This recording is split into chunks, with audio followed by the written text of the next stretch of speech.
qu'a dit mon confrère, ma propre expérience depuis ce matin dans le cadre de cette procédure. Très rapidement, à l'occasion de nos plaidoiries, j'ai fait remarquer le problème de fond dans ce dossier, à savoir le racisme institutionnel dont les Noirs sont les victimes dans le cadre de l'ordonnancement juridique français. Les conseils des partis civils n'ont pas contesté cette évidence, bien au contraire, ils ont reconnu qu'en effet, nous souffrons de cette institution raciste française.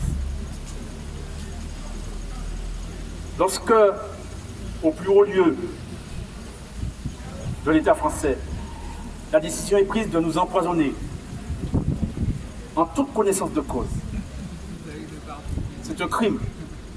On peut aller plus loin, c'est un assassinat, parce qu'ils savent exactement ce qu'ils font, et ils choisissent leur cible. Et c'est nous la cible. Lorsque cette même volonté criminelle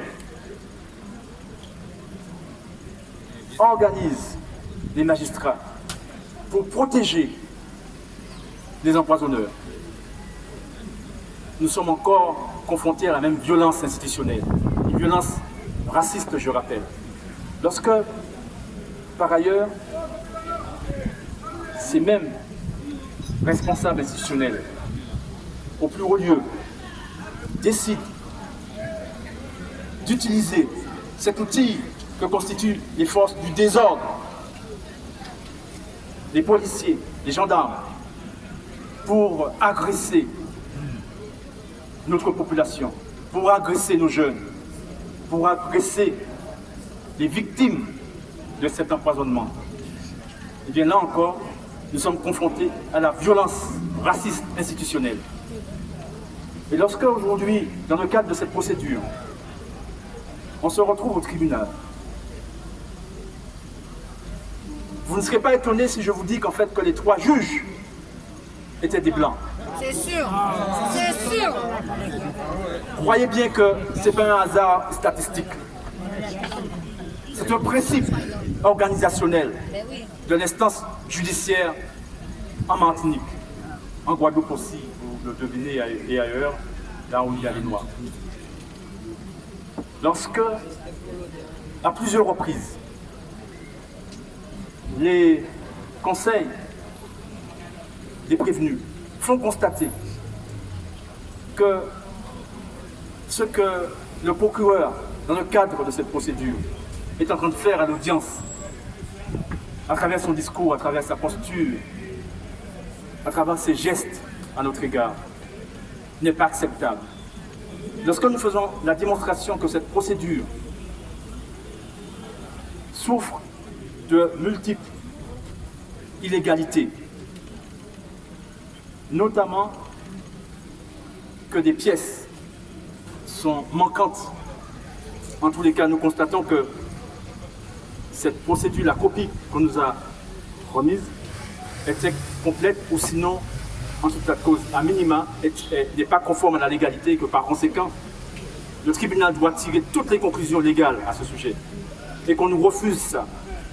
Et bien là encore, nous sommes confrontés à ce processus institutionnel de racialisation et de déshumanisation des Noirs. Là, aujourd'hui, depuis ce matin, nous n'avons vécu que ça, que ça, que ça. Et dernière en date, il y a à peu près 30 minutes, on fait valoir cette illégalité, nous déposons des conclusions disant que nullité, tirer toutes les conclusions en fait, de cette absence en fait, de pièces, en tous les cas, que la procédure est viciée. Les conseils des partis civils reconnaissent l'objectivité de notre demande, que nos demandes sont bien fondées et par conséquent consentent à ce que le tribunal tire toutes les conséquences eu égard en fait à la qualité désastreuse en fait de ce dossier. Et bien le tribunal, malgré l'évidence, refuse. Et il était clair qu'à ce stade, nous ne pouvions en fait que constater la rupture définitive. Et c'est pour cette raison que nous l'avions annoncé avant même que le tribunal ne parte pour rendre sa décision suite à notre dépôt de conclusion de nullité. Nous lui avons dit, il n'est pas question qu'on soit violé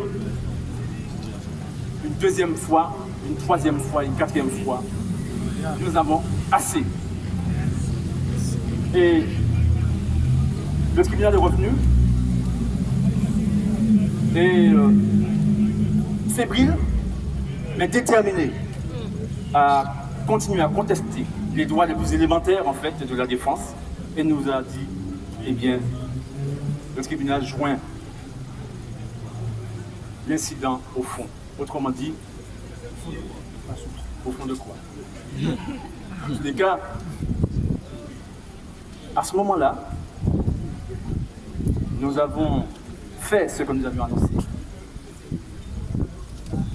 Nous avons pris des conclusions pour faire constater que les droits de la défense les plus élémentaires n'étaient pas respectés par ce tribunal.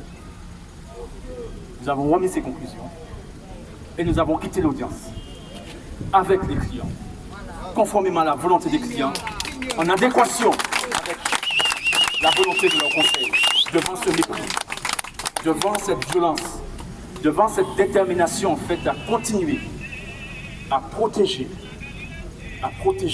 l'injustice. Et cette injustice que nous subissons, comprenez bien, elle n'est pas propre à la Martinique. Là où les Noirs se trouvent dans l'espace français, eh bien cette injustice est appliquée, nous la subissons. Adama, Kessia, les milliers d'empoisonnés au chlordécone, les 3 autres prévenus, Loulou, Denzel et Isaïe, aujourd'hui. Et nous-mêmes, là, c'est une violence que l'on vient de subir là. On nous a encore une fois refusé la justice. Et donc, par conséquent, nous disons que cette justice, nous la connaissons, ils la connaissent. Nous prenons acte en fait qu'ils nous la refusent, ils continuent à nous la refuser. Nous prenons acte par conséquent que c'est à nous à la réaliser. Et nous allons continuer à construire les conditions nécessaires pour que cette justice advienne en Martinique, mais pas seulement en Martinique, parce que vous le savez très bien, à l'heure actuelle, eh bien, cette volonté de justice des Noirs, elle est intercontinentale, elle est déterminée.